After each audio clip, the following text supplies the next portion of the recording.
সবাইকে রানন্দিত জয়গুরু জানিয়ে আমি ঠাকুর সম্পর্কে কিছু আলোচনা করব। ঠাকুর সম্পর্কে আমি তেমন কিছুই জানি না, তবুও চেষ্টা করব।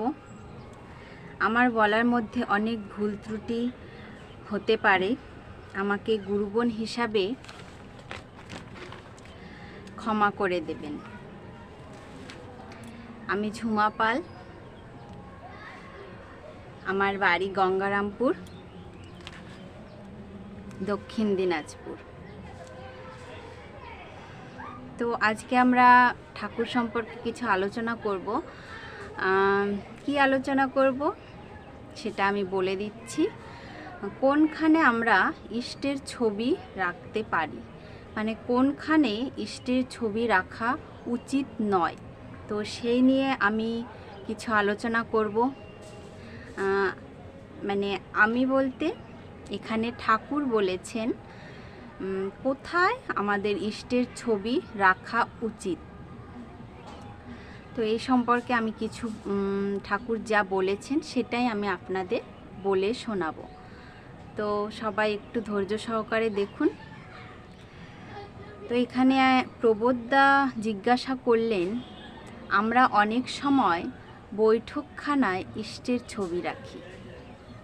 আমরা সাধারণত রাখি, বৈঠকখানায় রাখি, তারপরে শোবার ঘরে রাখি। এটা কি উচিত? তো সেটাই এখানে প্রবোদদা প্রশ্ন করেছেন আমাদের ঠাকুরকে।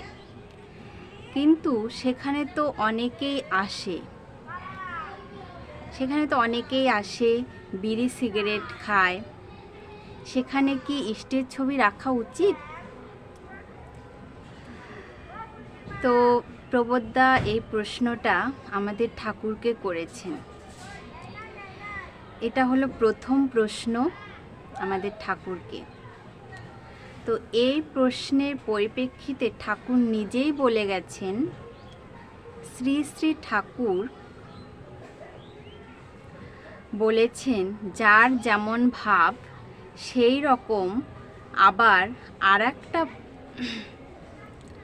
মানে যার যেমন ভাব তো সেই রকম সে রাখতে পারে। তবে ঠাকুর বলেছেন আবার আমার কিন্তু এমনটা একদমই পছন্দ নয়, ঠাকুরের কিন্তু এটা পছন্দ নয়। আবার আর একটা প্রশ্ন, নিজের বেডরুমে কি ঠাকুরের ছবি রাখা যায়? এটা প্রবোদদা আবার ঠাকুরকে প্রশ্ন করেছেন যে আমাদের শোবার ঘরে কি আমরা ঠাকুরের ছবি রাখতে পারি?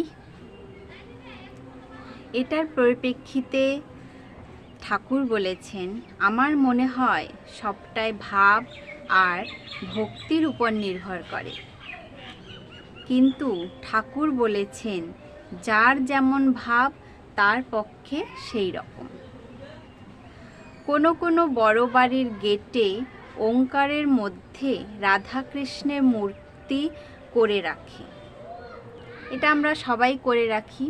আমাদের বাড়ির গেটে রাধাকৃষ্ণ বলুন, আরও অন্যান্য ঠাকুর দেবতার মূর্তি আমরা গেটের সামনে রাখি। তো এটা কি ঠিক? অনেক সময় ঘর থেকে বেরোতেই একদম গেটের সামনে উপরে দেখবেন রাধাকৃষ্ণ বা অন্য কোনো ঠাকুরের মূর্তি আমরা অনেকেই রেখে থাকি। তো এটা আমরা সাধারণত করেই থাকি। তো এই পরিপ্রেক্ষিতে ঠাকুর কি বলেছেন সেটাই আমি আপনাদের বলবো। তো ঠাকুর বলেছেন, আমার তেমন ভালো লাগে না। দেখুন আগেই আমি বললাম যে ঠাকুরের কিন্তু এটা ভালো লাগে না যে তার ছবি, মানে আমরা ইষ্ট দেবতার ছবি যেখানে সেখানে রাখি।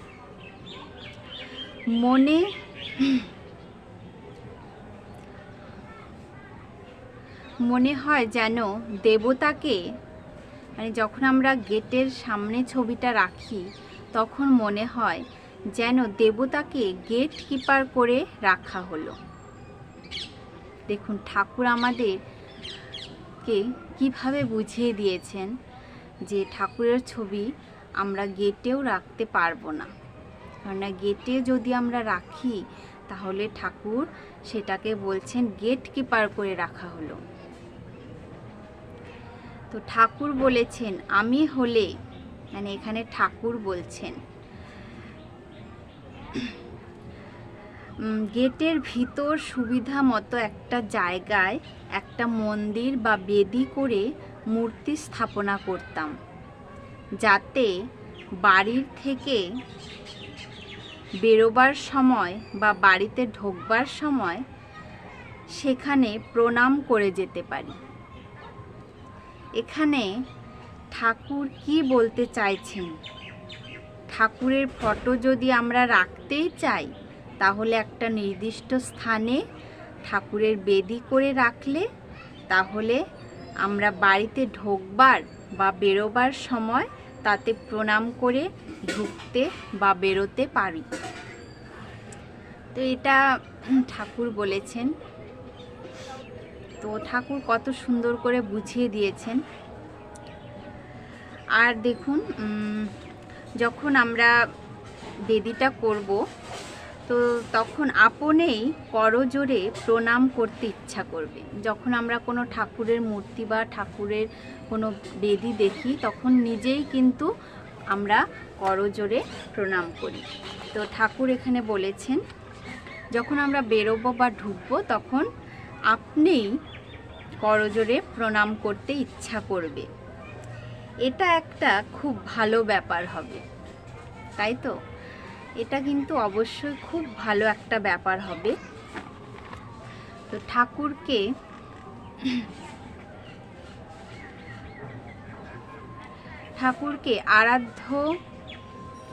আরাধ্যের মতো করে রাখাই উচিত।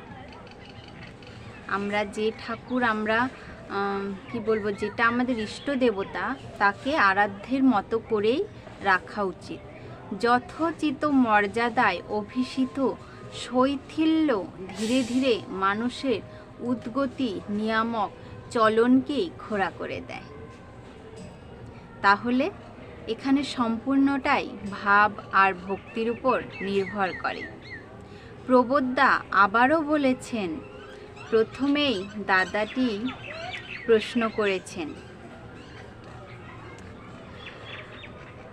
পলিসিটি অর্থাৎ প্রচারের জন্য অনেক সময় কাগজপত্রে ইষ্টের ফটো দেওয়ার ব্যবস্থা করা হয়। কত জায়গায় কতভাবে যে সে ফটোর অবহেলা হতে পারে তা ঠিক কি? এমন অবস্থায় খবরের কাগজে ইষ্টের ফটো দেওয়া কি উচিত? এখানে পরপর দুটো প্রশ্ন করেছেন। এই দুটো প্রশ্ন প্রবোদ্দা করেছেন ঠাকুরকে, যে আমরা অনেক সময়ই তো খবরের কাগজে পাবলিসিটির জন্য ঠাকুরের ফটো দিই। তো সেই ফটোটা কতভাবে কত দিক থেকে অবহেলিত হচ্ছে আপনারা ভাবুন তো। ঠাকুর বলেছেন আমারও এটা একদমই পছন্দ নয়। অনেক সময় আমরা কি করি, ইষ্টের ফটো কোনো সময় কাগজে লাগিয়ে দিলাম, সেই কাগজ অনেক সময় অবহেলা হতে পারে। অনেক সময় আমরা কাগজ মুড়িয়ে ফেলে দিই, আবার পা দিয়ে মারিয়ে চলে যাই, তাহলে সেটা আমাদের হয়। তাই ঠাকুর বলেছেন আমারও তা খুব পছন্দ হয় না, তবে আমি যতটুকু মৃদুভাবে প্রতিহত করতে পারি তাই করি। ঠাকুর কত সুন্দর করে বলেন, ভাবি যাতে কারো ভাবের ব্যাঘাত না হয় এবং এই প্রতিক্রিয়ায় ঈশ্বরের প্রেরিত বা ব্যক্ত প্রতীককে বাদ দিয়ে মানুষের অব্যক্তের অনুসরণে ঝুঁকে না পড়ে। পরম দয়াল শ্রী শ্রী ঠাকুর ইষ্টের ছবি রাখার সম্পর্কে এই রকম মতামত ব্যক্ত করেছেন। তাহলে আমরা যেখানে সেখানে ঠাকুরের ফটো বা আমাদের ইষ্ট দেবতার ফটো রাখতে পারি না। সেটা একটা নির্দিষ্ট স্থান বা কোনো একটা বেদি করে আপনি রাখুন, সেটাই আমাদের ঠাকুর চান। তো আপনারা এটাই করবেন। দেখুন, ঠাকুরের অপছন্দ মতো কাজ না করাই উচিত, তাই তো? কারণ ঠাকুর যেটা অপছন্দ করে সেটা আমাদের করা একদমই উচিত নয়। ঠাকুর আমাদের অনেকভাবে অনেক দিক দিয়ে বুঝিয়ে দেয় ঠাকুর কি পছন্দ করে আর কি পছন্দ করে না। তাহলে আমাদের উচিত যে আমরা ঠাকুরের ছবিকে ভক্তি ভরে একটা বেদি স্থাপন করে সেখানেই রাখি। তো আজকে এটা আমার প্রথম ভিডিও, জানি না কেমন হলো। যদি ভালো লাগে তো অবশ্যই একটা কমেন্টে জয়গুরু লিখবেন। আজকের এই ছোট্ট ভিডিওটা অনুরোধ রইল সবাই দেখবেন। আবারও আমি আসব নতুন কোনো আলোচনা নিয়ে, নতুন কোনো ঠাকুর যা বলেছেন সেটা আপনাদের শোনাতে। আজকের মতো এখানেই সমাপ্ত। জয়গুরু।